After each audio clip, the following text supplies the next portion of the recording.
Seguimos con otros problemas de fuerza y leyes de Newton.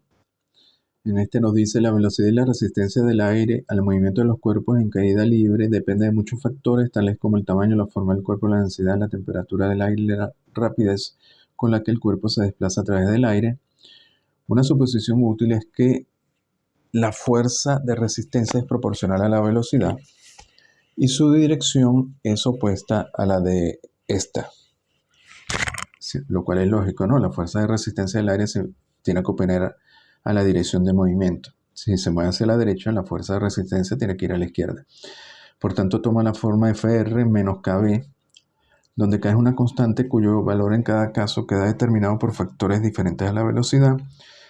Luego nos dice, considérese la caída de un objeto que parte del reposo, demuestre que la segunda ley de Newton es de esta forma. Bueno, aquí ¿qué hacemos? Tenemos el objeto que está en caída libre, m, su peso y la fuerza de resistencia o de fricción que se opone al movimiento. Y el objeto, a pesar de esta fuerza, como está cayendo, se mantiene acelerado hacia abajo. Entonces tenemos Fr más W tiene que ser igual a la fuerza resultante, masa por aceleración. Aquí ponemos positivo hacia arriba. La fuerza resultante es K por B. K por B, mg entonces sería negativa y la aceleración como va hacia abajo también, igual que mg, también tiene que ser negativa. Aquí hay que tener cuidado con los signos. Si hacemos esto nos da efectivamente mg menos kb igual a ma.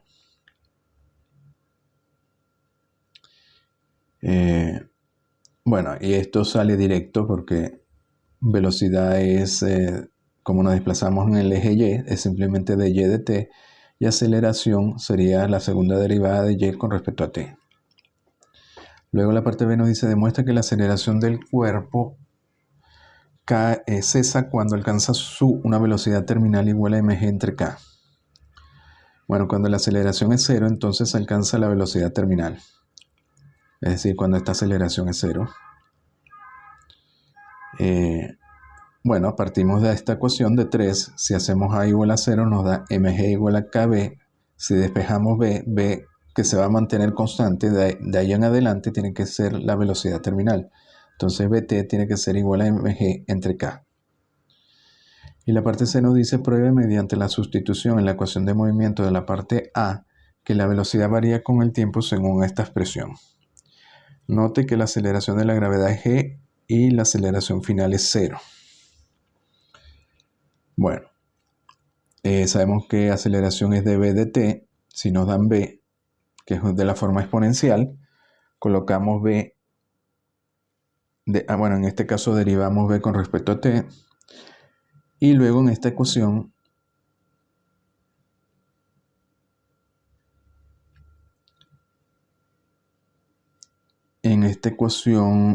es igual a masa. Ok, entonces en esta ecuación mg menos k por b, colocamos b aquí, tiene que ser igual a masa por aceleración, donde aceleración la tenemos aquí en 8, entonces colocamos aquí 8, hacen el álgebra y se llega a una igualdad. Es decir, que si se cumple esta forma que tiene b de t, esta forma exponencial, es una solución de esta ecuación diferencial.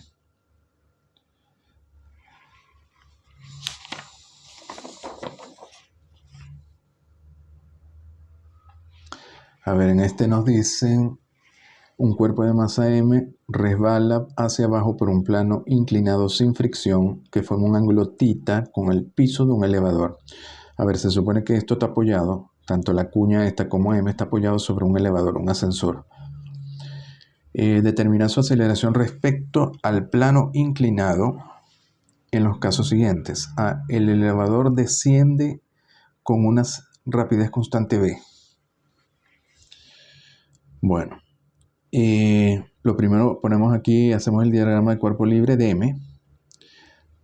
Ponemos el eje x sobre la rampa, el y es perpendicular. Tendríamos aquí el peso. Tendríamos la fuerza normal de reacción de la de esta rampa, del plano inclinado sobre m, que sería Fn, esto se estaría moviendo hacia abajo con una aceleración a, m. Este ángulo sería 90 menos θ, lo pueden ver acá, ¿no? Si esto es θ, luego este ángulo sería 90 menos θ. Y luego el ascensor, vemos que el ascensor se está moviendo, se mueve con una, en este caso desciende con una rapidez constante v. Es decir, la aceleración del elevador hacia abajo es cero. Bueno, esta aceleración podría ser hacia arriba o hacia abajo, pero es cero porque esta velocidad del elevador hacia abajo es cero. Y luego tenemos que la cuña y la masa m que están apoyados sobre el elevador tendrían una fuerza de contacto que sería la normal entre la cuña y el ascensor, que sería F del elevador. Y esa fuerza, que es la fuerza de reacción, sería como la cuña, se partimos de que no tiene peso, entonces sería la fuerza que siente la masa m. Entonces aquí tendríamos que agregar esta fuerza de reacción, que sería la fuerza del elevador, o la fuerza de contacto entre el sistema de la masa y la cuña y el ascensor. Bueno, en este caso, como la velocidad es constante, la aceleración del elevador es cero, entonces esta fuerza es cero, y nos quedaría simplemente Fn más W, tiene que ser la fuerza resultante, masa por aceleración. Bueno, la fuerza del elevador o fuerza de reacción entre el plano inclinado y el piso del elevador, ¿no? AX sería la aceleración respecto al plano inclinado. Como X lo pusimos sobre el plano, A quedaría directamente a X. Y sería la aceleración respecto al plano inclinado. Bueno, aquí de esta ecuación ponemos la ecuación X y despejamos a X y nos da G seno de θ, que sería el mismo resultado como si el elevador no se estuviera moviendo hacia abajo. A ver, como no está acelerado, da igual que se mueva hacia abajo o hacia arriba con velocidad constante o que esté estático, ¿no? Y este resultado sería el resultado que uno esperaría para un plano inclinado si estuviera estático, ¿no? Luego la parte B nos dice el elevador asciende con una rapidez constante v. Bueno, tenemos lo mismo, solo que la velocidad va hacia arriba. Y la aceleración del elevador sigue siendo cero y por tanto la aceleración nos va a dar igual a g seno de θ. La parte C, el elevador desciende con una aceleración a. Bueno, ahora sí está descendiendo y tiene una aceleración a hacia abajo distinta de cero. Y entonces ahora sí tenemos que poner en esta ecuación la fuerza del elevador, Fn más FLV más W igual a masa por aceleración. Bueno, tomamos la componente X. Básicamente toda esta fuerza, esta y esta hay que proyectarla sobre el eje X. Y ya despejamos entonces a X. Y bueno, en este caso a X sería G menos aceleración del elevador por el seno de θ. Es decir, sería menor que esta. Y tiene sentido porque en este caso el elevador o el ascensor está cayendo, está descendiendo, y eso disminuye el peso que está viendo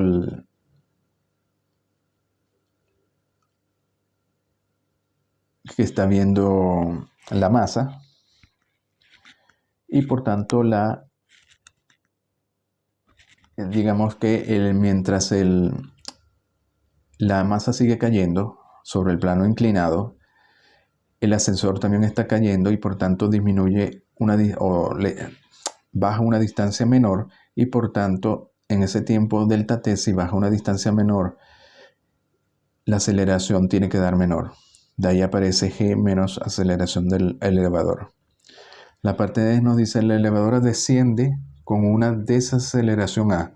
Bueno, en este caso sería que está descendiendo, es decir, la velocidad del elevador es hacia abajo, pero la aceleración tiene que ser hacia arriba, porque es una desaceleración.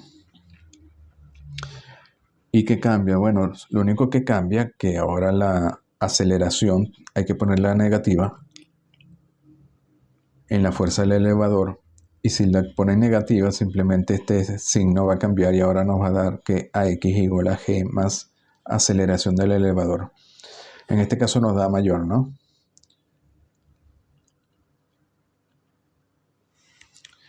Nos da mayor porque la masa m desciende, pero como el ascensor sube, se ve como si la masa estuviera cayendo a una distancia mayor con respecto al ascensor. Entonces la aceleración tiene que dar mayor.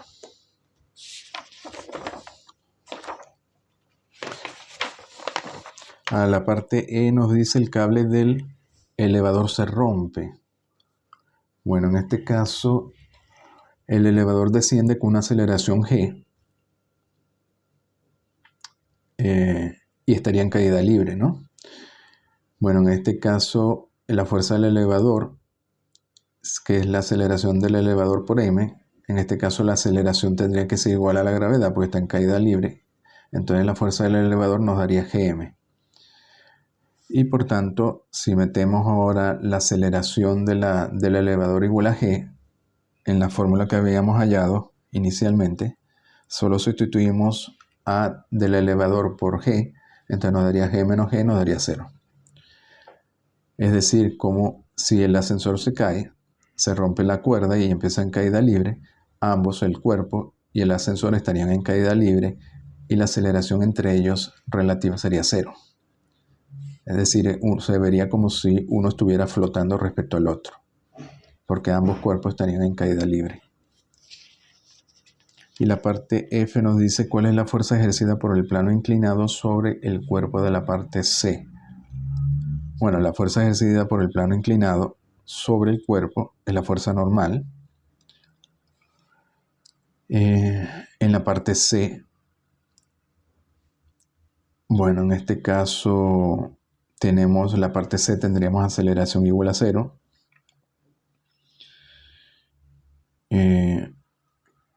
Aquí tendríamos que meter entonces,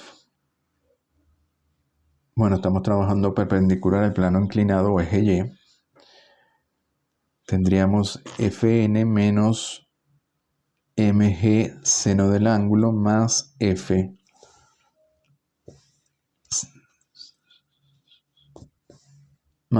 seno de esto tiene que ser igual a 0.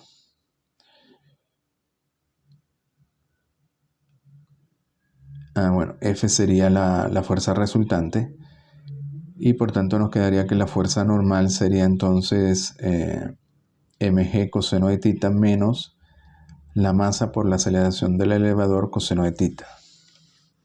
Es decir, la fuerza normal queda determinada por tita, por m, por g y por la aceleración del elevador.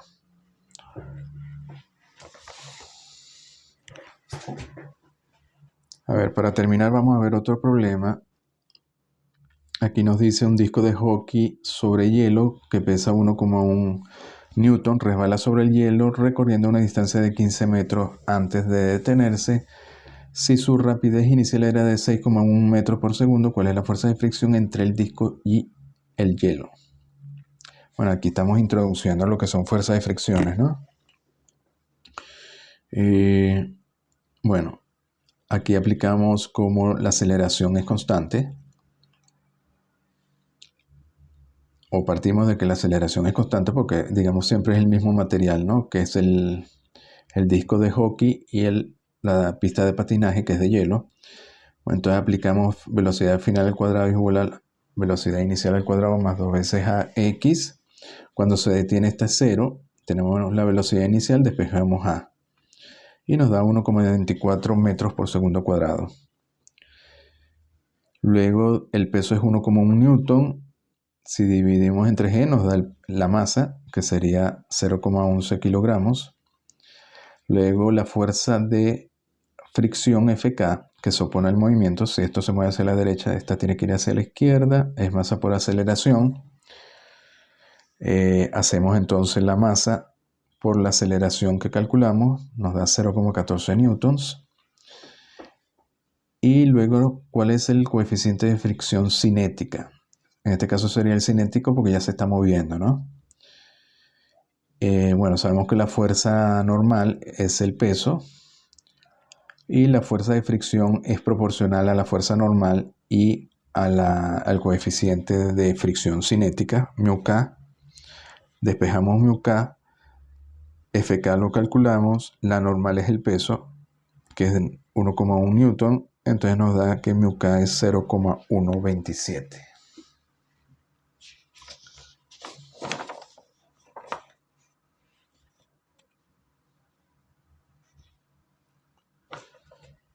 A ver, esto lo dejamos para después.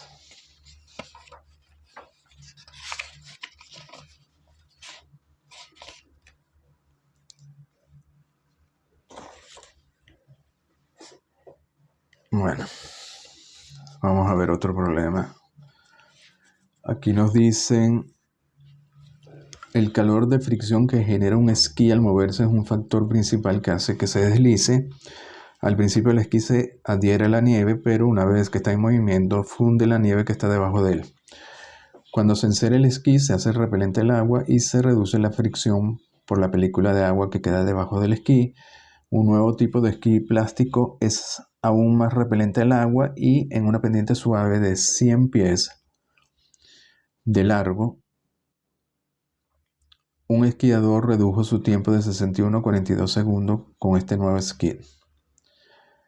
Por lo que estoy viendo aquí, yo no puse 100 pies sino 700 pies. Probablemente esto es un error, entonces es 700. Determine las aceleraciones promedio de cada par de esquís.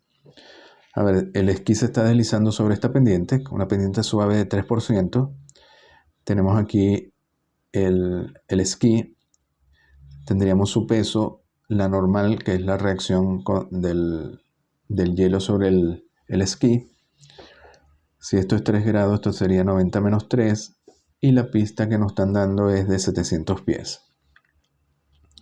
Bueno, la aceleración promedio es simplemente, en este caso, el valor sería el cambio de la velocidad entre el cambio en el tiempo. La velocidad inicial es 0 y la final es v2.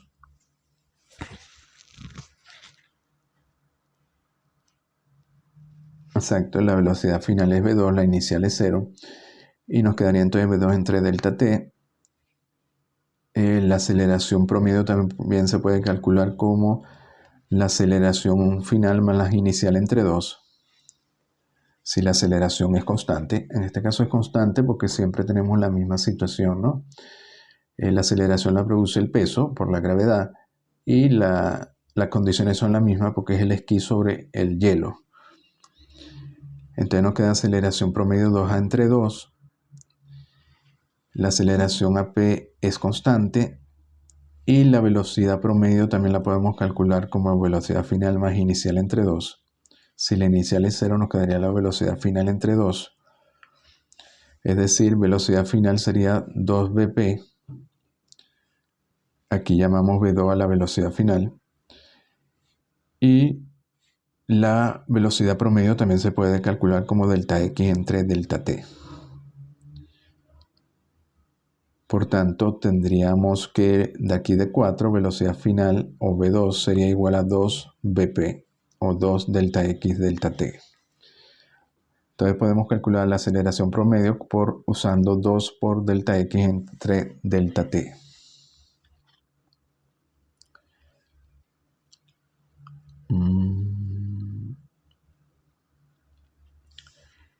A ver, aquí me queda un cuadrado.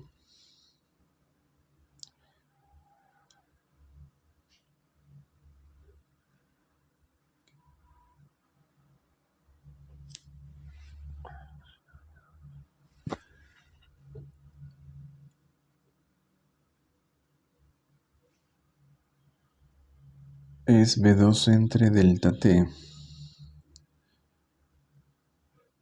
v2 sería 2 delta p delta x entre delta t. Ah, claro, no, ya entiendo. Aquí me faltó esta parte de la velocidad 2. La velocidad final sería 2 delta x entre delta t, pero AP es b2 entre delta t. Entonces nos quedaría 2 delta x entre delta t al cuadrado.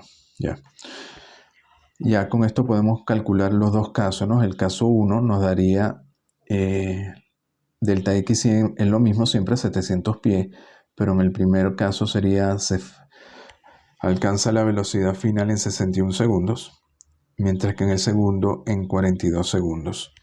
Entonces la aceleración promedio en el caso 1 sería 0,38 y en el caso 2 0,79. Bueno, y esta fórmula, por cierto, también se puede hallar si usamos x igual a x0 más b0 por t más un medio de at cuadrado, x0 es 0, b0 es 0, entonces directamente nos quedaría, como la aceleración es constante, la aceleración promedio sería 2 por x entre t cuadrado. Luego nos dice, suponiendo que la pendiente fuera de 3 grados, calcular el coeficiente de fricción cinético en cada caso. Bueno, aquí tenemos la componente normal del peso. N, por tanto, sería igual a esa componente normal del peso. Sería la fuerza normal a la fuerza de reacción del esquí sobre la pista. Luego sabemos que μk se puede calcular como Fk entre n. Aquí sacamos la ecuación de movimiento. Si el esquí se mueve hacia abajo, la fuerza de fricción cinética tiene que ir hacia arriba. Entonces nos quedaría que en este caso el peso, la componente en la dirección X, la componente en la dirección del plano inclinado, que sería el peso en esa dirección, menos Fx tiene que ser igual a masa por aceleración de X. De aquí despejamos Fx y nos daría este valor acá. Y luego con con Fk podemos hallar μk como Fk entre n, ¿no? Tendríamos Fk, tenemos n, que es la componente del peso en la dirección normal, y nos da entonces μk de esta forma.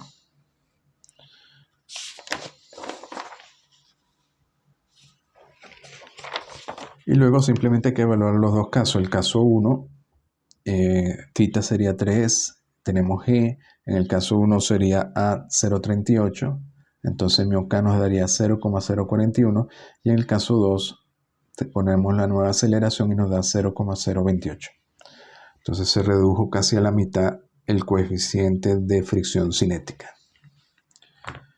Bueno, volvemos en el próximo vídeo.